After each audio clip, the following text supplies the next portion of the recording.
بقى الوضع الطبيعي دلوقتي انك تروح اي مصلحه حكوميه لازم يكون في جيبك حوالي 200 جنيه انت فاككهم عشرينات، عشان خلاص الوضع الطبيعي دلوقتي إن الرشوه انك مش لو مش هتدفع مش هتخلص، مش هتخلص ورقك، مش هيخلص. الموظف الصبح تلاقي بوز امه قد كده مراته مدياله بالشبشب وجاي يطلعه على اهالينا. عايز تعمل ايه؟ تقول له حضرتك والله عايز شويه اخلص شويه ورق بس في الرخصه يعني طب انت مش هتشربنا شاي؟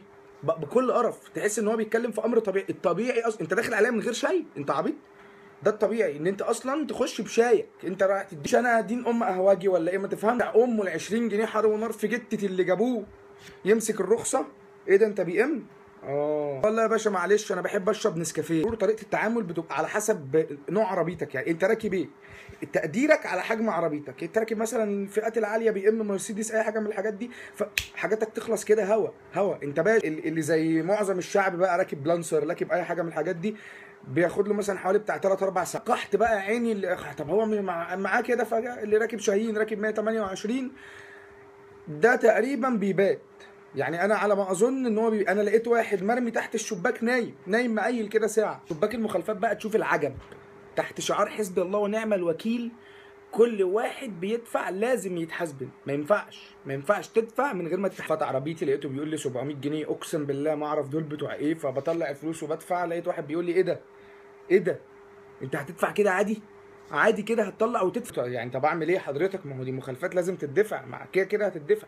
قال لي اتحاسبن يا اخي، اتحاسبن عليهم يا اخي، هتدفع عادي كده. واحد مرمي تحت شباك المخالفات بيكلم نفسه هيتجنن. يا عم مالك في ايه اللي حصل؟ جننه ان 1500 مخالفات جاي له على مكنه ب 3000 جنيه.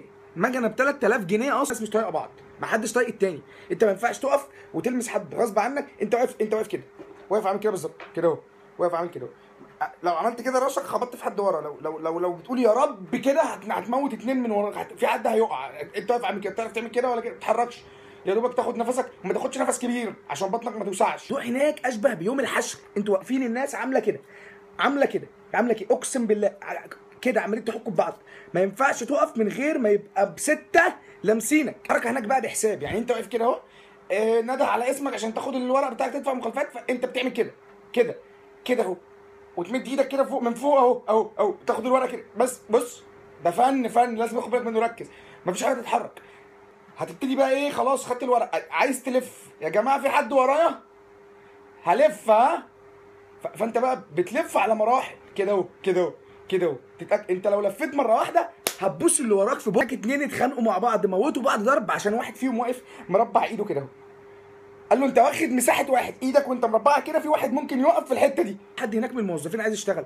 قمه البرود. الناس بتقتل بعض بره الشباك وهو بقى جوه تاني احتناء. عمره ما هيقول لك على كل الورق مره واحده. لا انزل صور لي البطاقه، تنزل تصورها وتطلع، انزل صور لي الرخصه تصورها وتطلع، ورقه مش عارف ايه. كل ده انت نازل طالع كانك مثلا رايح هيلث كلاب رايح تخس، مش رايح تخلص ورق والنبي نقطه اخيره هتكلم فيها. دي بالنسبه للناس، يعني بالنسبه للناس اللي هتسيبوكم موظفين دي عالم بنت كلب زباله.